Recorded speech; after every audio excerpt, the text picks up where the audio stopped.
So good afternoon. I'm Lasse, CEO and co-founder of Beddit, and Hartti and Simon are here today helping me with the demo. There have been discussions today about Wearables 2.0, tackling the issues with wearables. I'm going to take this to a whole new level and introduce the non-wearable 3.0. So you all sleep about a third of your life, and you can harness all that time for discovering about your health.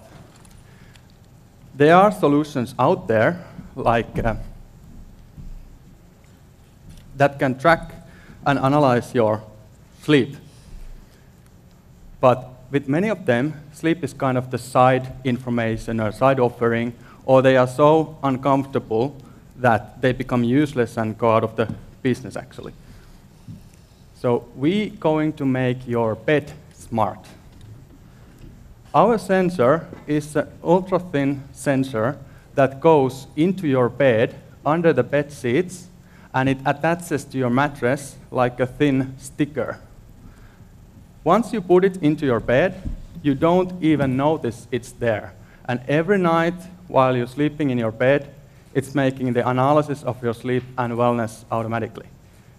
You can tackle the issues if you have some sleeping issues, or you can optimize your training and recovery if you're an athlete, and you can tackle such things like stress and overweight with analyzing your wellness and sleep just while you are normally in your own bed. So how does it work? This is essentially a very sensitive force sensor, so we're measuring the forces coming out of your body and originating in your body. So when it's in your bed, obviously we're measuring your movements, but this is so sensitive that we measure the forces originating from your cardiac contraction, your heart beating. So here we don't have a bed, but we have Simon sitting on the chair, and we have the signals on the screen, and the upper figure shows the cardiac contraction forces when his heart is beating. And the lower curve is showing his chest wall movements, namely breathing. So we analyze also breathing and apneas and such a thing. We have taken this much further. So this is not just some nighttime heart rate monitor. Our sophisticated algorithms can analyze, based on this heart rate, breathing and movement, sleep stages, sleep quality, sleep efficiency. There is a dashboard view of our professional product. And there you can see the different sleep stages and movements and how the heart rate behaves throughout the night. And also we measure the heart rate variability. And based on heart rate variability, we can analyze the stress and recovery status of your autonomous nervous system. And we also add to the equation the sleeping environment. So we measure the noise and light level of the bedroom, and we can also analyze snoring and separate that from the other noises. And now we are bringing this to consumers, all this technology to consumers in a form of mobile application. This sensor has a Bluetooth, and it connects directly with your mobile phone, your smartphone. And with the Beddit app, you can see the results, and they are analyzed for you, and you get an interpretation how. Maybe use an Elmo then if it doesn't. Yeah, something with the internet connection. Do we get an Elmo image? Yeah, because there's something with the internet connection. We cannot use the reflector.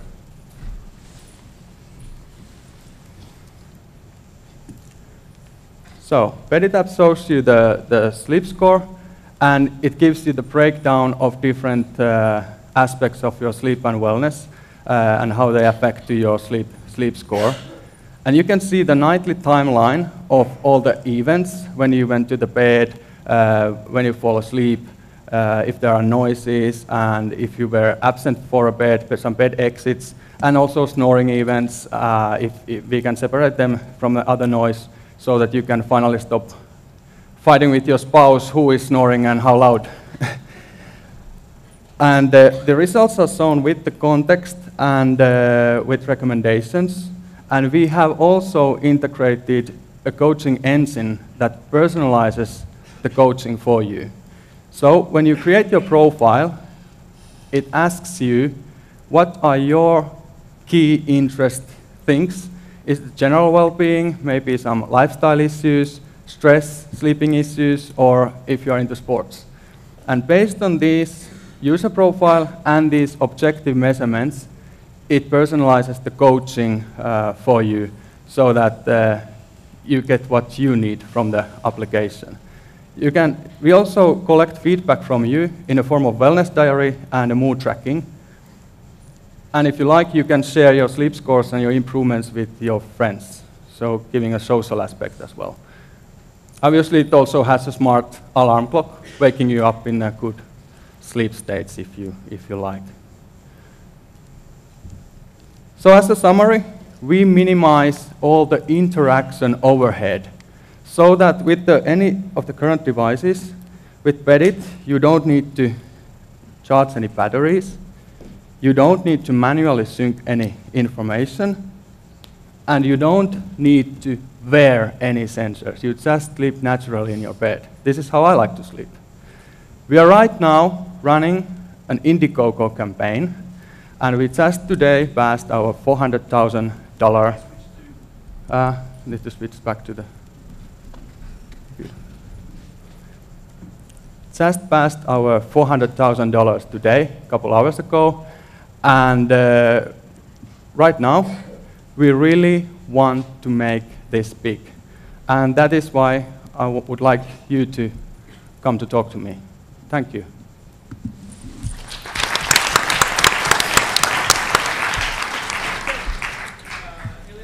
So at the middle. Sure. Well, you mentioned, if you're sleeping in bed with someone else, that was one of my first questions, is like, it's not impacted negatively by someone else being in the bed with you? Or multiple people in the bed with you? Well, mostly it's maybe a positive thing, having someone with you in a bed, but it can has a negative effect to your sleep quality, but for the measurement quality, whenever you are in the bed, it doesn't matter. It will measure you when you are in the bed and on the sensor. The only thing could be that might cause some issues that we are right now solving and also patenting in that field more, is that if you leave the bed during the night and the other person stays in the bed and is a little bit too much on your side, that is when you might get some ghost recordings, but it's a very minor issue for us at the moment. What if you're spooning? Like if you're literally, I think that's sort of what she's getting at. Two people on the like you're just like two people on the sensor is what we're getting at. Yeah. Then you're trying to keep it PG-13. Yeah, if the both persons are on the same sensor, then you cannot separate the signals from each other. But that's normally a shorter time, and when you are sleeping, you don't normally sleep like that. You normally maybe you just sell to people who've been married for at least 10 years. Yeah, exactly. and when people, when a person falls asleep, they normally take their space. It's just a natural for us. So Microsoft Connect, I think it was today, maybe somebody was announcing that they or discovered that when you're standing there, two people can talk at the same time, and they can actually isolate the voices and figure them out. So you should probably talk to those guys about how to take 2 heartbeats and kind of extract them and just measure you separately, and just put one strap in the bed, and it's pretty wild. We have been patenting in that field quite a lot, and it's a very one of the aspects of what we are in the leading edge of this kind of technology, so that we can already do that pretty well. Oh no, I was just going to ask. So I love that it's pretty frictionless in that the more the user has to do, the less likely they're actually going to get value from it. And in this case, you fix the technology on the bed, and it seems like it does the rest. What does the user have to input, at least for a first-time use? Do they have to input a lot of parameters about themselves, so they're getting the right measurements, their weight, their age, their diet, or how does that work? Basically, they input into their profile, they input their gender, their age, and their key interest of those different groups. What is their interest? And based on if they select certain interests like overweight, then the application would ask some more information related to that, like weight and such, but you don't need to input anything what is not really needed for the personalization. So the minimum input is gender and age. But let me follow up on that. If a user can put in that they want to, their issue is being overweight. I mean, I feel like I track a lot of things. Sleep is something I've never tracked, and now I feel like we're in the era where I have to have 8 different apps to track 8 different things. How do you expect your data to start interacting with these other things that we're already tracking in life more commonly, like activity or food consumption or what else it may be? Well, I love, even I saw them as a kind of a bad example. I love these things. I love self-quantify myself. So I think that we are a good complement for those other platforms and other providers, because during the daytime, it's okay to wear something. It's okay to, when you go exercising, to wear heart rate monitor or some activity trackers, and your smartphone can track you. Today there was a discussion. I think what Joyce is saying is, how does it come into one interface? You know, you're building an API. Yeah, we offer all the open APIs for everybody, and we are already discussing with over 25 companies to integrate this so that they can get our information about sleep and recovery to work with their information about daily activities and athletic tracking and all these other things. So that we can bring the benefit of analyzing sleep and recovery so that the user doesn't have to wear these other devices during the night time.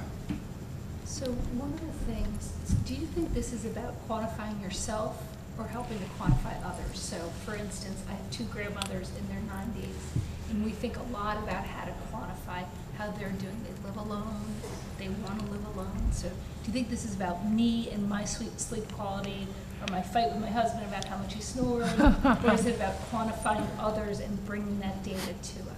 There are a lot of opportunities, and we are working on several verticals. We've been around for a while, so this consumer area and where we're targeting by ourselves and with our own product and brand is kind of the new thing and what we're now launching. But we are working in different verticals, also in supporting independent living of elderly, infant and child monitoring, hospital vitals monitoring. All these fields, we are there, our technology is there, but it's then licensed or OEM models, and this is what we want to do by ourselves.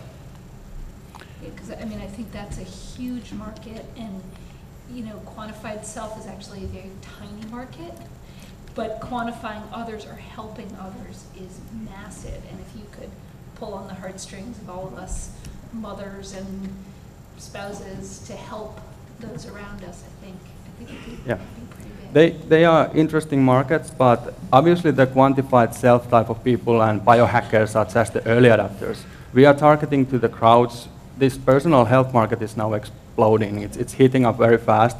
So there is a lot of people with these sleeping issues. 1/3 of the Western population suffer from sleeping issues. There are so much people with overweight and want to do the lifestyle change and need the motivation for it, and they are seeking for different applications, and what we can bring into that equation is that 1/3 of your life.